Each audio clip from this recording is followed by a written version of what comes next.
such a powerful weapon were there. Then Indra, Krishna, Vishnu's chakra, isn't it? And Ravana was using another weapon. Eh? Chandrahasam. And Indra has a weapon. What was the name of the Indra's weapon? Eh? Made out of the bone of a rishi. What is that? Vajrayudha. He has got another weapon. And what I am telling, each field we had such a wonderful wisdom. And regarding the spiritual knowledge, material knowledge, and so many things. Whatever discovery, whatever invention happened in the whole world, you can see in our scriptures. But I am saying, when I was reading Srimad Bhagavad, I was really shocked. When we were in the school, it is said that earlier the people had a conceptual thoughts that the earth was flat and the sun was going around the. You heard about this, no? Then later on, Copernicus and the Galileo, they developed those a telescope, and they could discover that the earth is rounded out. But you will be shocked when you read Srimad Bhagavad. One of the chapter written in the Bhagavad, it talks about the heading of the chapter. The name of the chapter is Bhugola Varnana. What is that? Bhugola. Now tell me, what is the meaning of Bhugola Varnana? Bhugola Varnana. Bhugola means the earth is Golam. Golam means round. Now we are learning that Copernicus and all these people, they discovered that the earth is round and all those things. But unfortunately, Hindus, we were not studying any scriptures in our time. And there was no way to study. Then what happened after the Vedic period, the Itihasa period came. Itihasa means writing the history. The events happened. In Hinduism there are two Itihasa. Itihasa means Iti Iha Asa. This event has happened here. And which are the Itihasa? Come on. Ramayana, Mahabharata. Ramayana has how many slokas? It contains how many slokas? Any idea?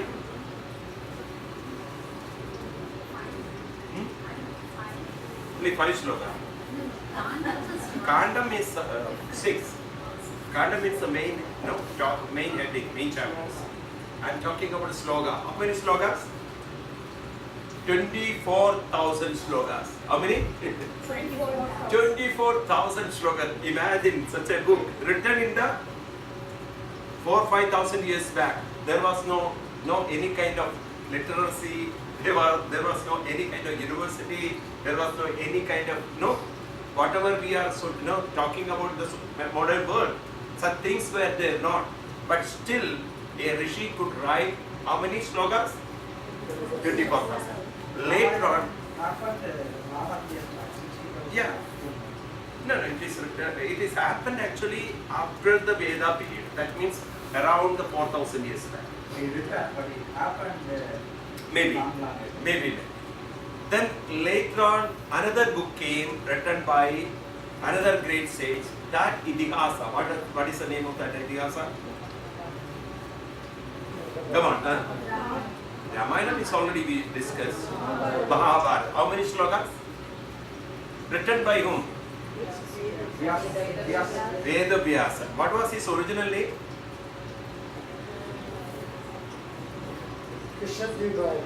Krishna Dvaipayana. What was his name? He was not born and brought up in the Deep. Deep means island.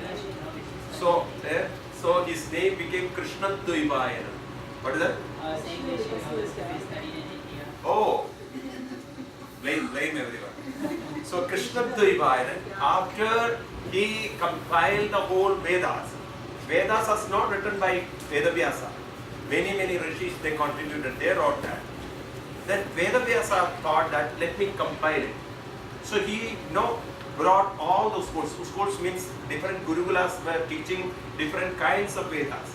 So he brought everything into 4 books, and those 4 books we call Rigveda, Samaveda, Yajurveda, Atharva Veda.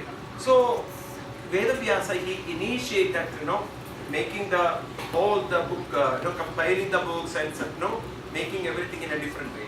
So such a man, that great man, the Krishna Dvaipayana, later on his name became Vedavyasa. That Vedavyasa wrote the Mahabharata. It contained about 1,50,000 slokas. How many? 1,50,000 slokas. Can you imagine such a book? 1,50,000 slokas. In this whole history of the literacy, no one has written such a book. Then later on, Vedavyasa written about 18 Puranas. How many? 18. And Srimad Bhagavat is one of the Purana. Each Purana contains 24,000, 18,000, 14,000 slokas. And Bhagavat contained about 18,000 slokas. So, if you look into the Hindu scriptures, amazing. So many books are there.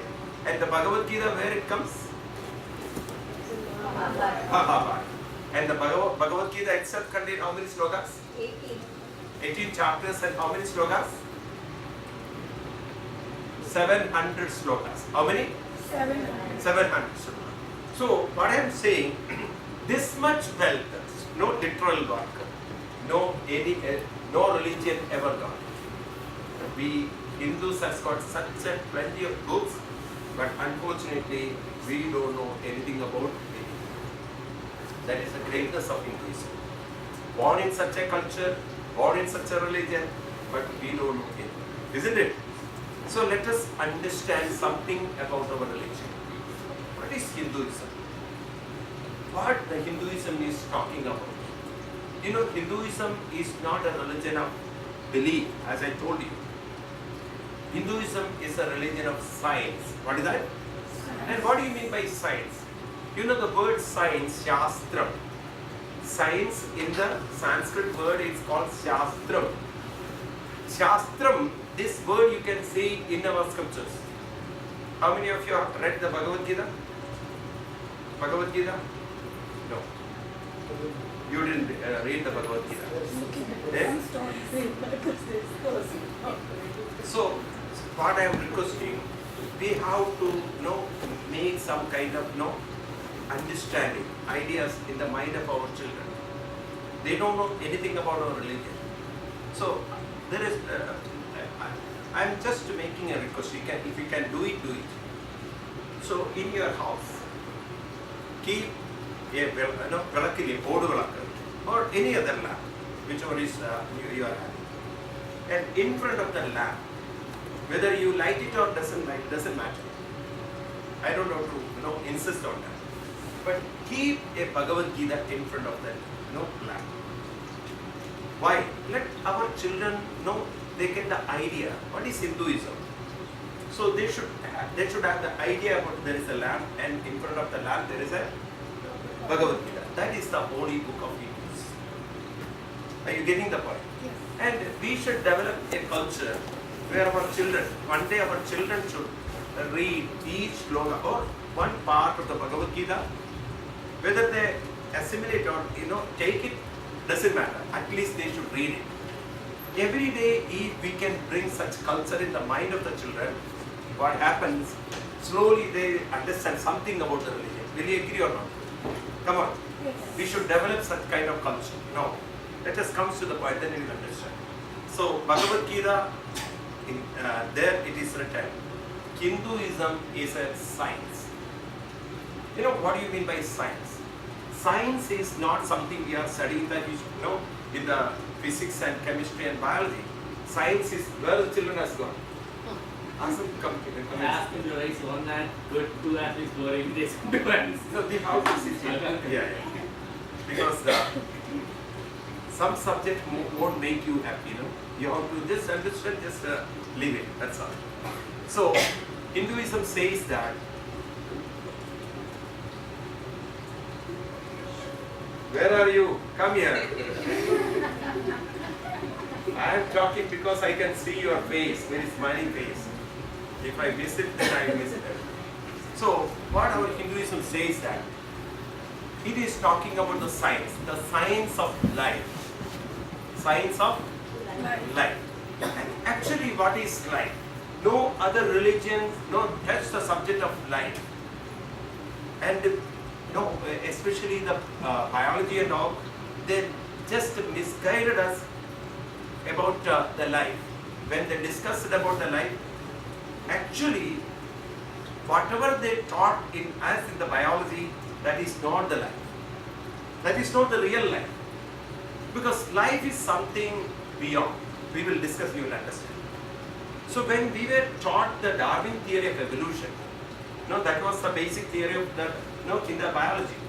The theory of evolution, that is the cause for the existence of life in this earth.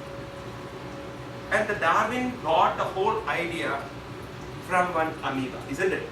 And the amoeba evolved into such an extent, became the monkey, then finally became the human being, isn't it? That is, I don't want to explain those things. But Hinduism won't accept that kind of evolution. Evolution is there, but evolution is not the some point which starts from the amoeba. What is life? Such a beautiful explanation, you will get it only in our scriptures. So our scripture says that the life means manifestation of mind, not the body. Manifestation of mind through the body is life. Repeat. Manifestation of or appearance of mind through body is life. Now understand. Don't blindly follow me. Whatever the statement, you have to understand in a logical way, isn't it? Otherwise it is a blind statement. So it's said, only when your mind wakes up, only when your mind appears, only when your mind comes into existence, when it starts functioning through the body, the life starts. Now my question is, you will understand. When a person sleep, if the person won't wake up, tell me, if the person won't wake up, will you say there is a life? Come on. No. Come on. No. If the person won't wake up, will you say there is a life?